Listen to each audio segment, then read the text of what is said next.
ನಮಸ್ತೆ. 24/2/2026 ಮಂಗಳವಾರ.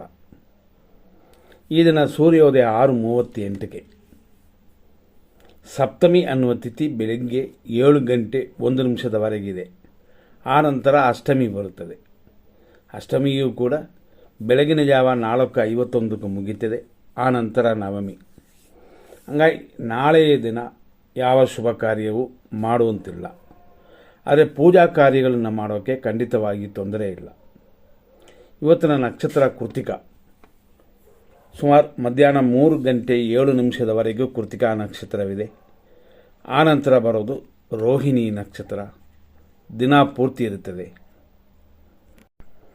ಕೃತಿಕಾ ನಕ್ಷತ್ರ ಇರುವ ಮಧ್ಯಾಹ್ನ 3 ಗಂಟೆ 7 ನಿಮಿಷದವರೆಗೂ ಇವತ್ತು ಕಾರ್ಯಸಿದ್ಧಿ ಉಂಟು. ಹೆಚ್ಚಿನ ದೋಷಗಳಿಲ್ಲ. ಆನಂತರ ಬರುವ ರೋಹಿಣಿ ನಕ್ಷತ್ರ ಅಮೃತವು ಕುಲವೃದ್ಧಿಯೂ ಉಂಟು. ಆದ್ದರಿಂದ ಈ ದಿನ ಬೇರೆ ರೀತಿಯಲ್ಲಿ ನಕ್ಷತ್ರ ದೋಷಗಳಿಲ್ಲ.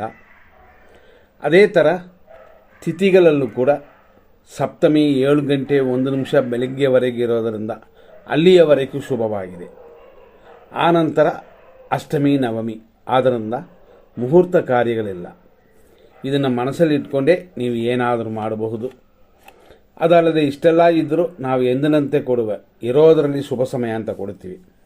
ಯಾಕೆಂತಂದರೆ ಎಮರ್ಜೆನ್ಸಿ ಆಸ್ಪತ್ರೆಗೆ ಹೋಗೋದು ಮತ್ತು ಕೋರ್ಟ್ ಕೇಸ್ಗಳಿಗೆ ಹೋಗೋದು ಅಂಥ ಸಮಯಗಳನ್ನ ಲೆಕ್ಕಕ್ಕೆ ತಗೊಂಡ್ರೆ ಬೆಳಿಗ್ಗೆ 6:38ರಿಂದ 8:58 ಇದು ಶುಭ ಸಮಯವೇ.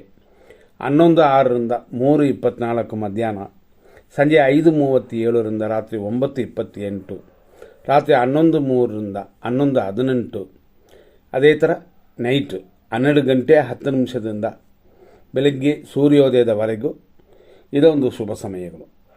ಹಂಗಾಗಿ ಇದರಲ್ಲಿ ಮಾಡುವಂಥ ಕೆಲವು ಕಾರ್ಯಗಳು ಒಳ್ಳೆಯ ಕಾರ್ಯಗಳು ಮಾಡೋಕ್ಕೆ ಅಡ್ಡಿ ಇಲ್ಲ. ಆದರೂ 100% ಅಶುಭ ಸಮಯವನ್ನು ನೋಡೋಣ.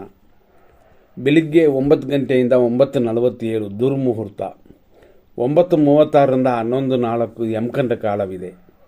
ಮಧ್ಯಾಹ್ನ 3:26ರಿಂದ ಸಂಜೆ 5:35ವರೆಗೂ ಮೃತ್ಯು ಪಂಚಕ. ಮಧ್ಯಾಹ್ನ 3:30ರಿಂದ ಸಂಜೆ 4:59ವರೆಗೂ ರಾಹುಕಾಲ. ರಾತ್ರಿ 9:30ರಿಂದ ರಾತ್ರಿ 11:01ವರೆಗೂ ವಿಷಕಾಲವಿದೆ. ಲೇಟ್ ನೈಟ್ ಅಂದರೆ ರಾತ್ರಿ 11:20ರಿಂದ 12 ಗಂಟೆ 8 ನಿಮಿಷದವರೆಗೆ ಇದೊಂದು ದುರ್ಮುಹೂರ್ತ. ಇದೆಲ್ಲ ಅಶುಭ ಸಮಯಗಳು 100%. ಏನೇ ಆದರೂ ಈ ಸಮಯದಲ್ಲಿ ಯಾವ ಕಾರ್ಯವೂ ಪ್ರಾರಂಭ ಮಾಡಬಾರದು ಅಷ್ಟೇ. ಒಳ್ಳೆಯ ಸಮಯದಲ್ಲಿ ಪ್ರಾರಂಭ ಮಾಡುವಂಥ ಕಾರ್ಯಗಳನ್ನು ಇಂಥ ಸಮಯಗಳಲ್ಲಿ ನಿಲ್ಲಿಸುವಂಥದ್ದು ಏನಿಲ್ಲ, ಹಾಗೇ ಮಾಡ್ಬೋದು. ಇದನ್ನು ಮನಸ್ಸಲ್ಲಿ ಇಟ್ಕೊಳ್ಳಿ. ಯಾವ್ಯಾವ ಕಾರ್ಯಗಳನ್ನು ಮಾಡ್ಬೋದು, ದೂರ ಮಾಡಬೇಕು ಅಂತ ತೀರ್ಮಾನ ಮಾಡಿಕೊಂಡು ನಿಮ್ಮ ಕಾರ್ಯಗಳನ್ನು ಖಂಡಿತವಾಗಿ ಮುಂದುವರಿಸಿ ದೇವರ ಅನುಗ್ರಹವನ್ನು ಪಡೆಯೋಣ. ಎಲ್ಲವೂ ಶುಭವಾಗಲಿ. ಮುಂದಿನ ಸಂಚಿಕೆಯಲ್ಲಿ ನೋಡೋಣ. ಧನ್ಯವಾದಗಳು.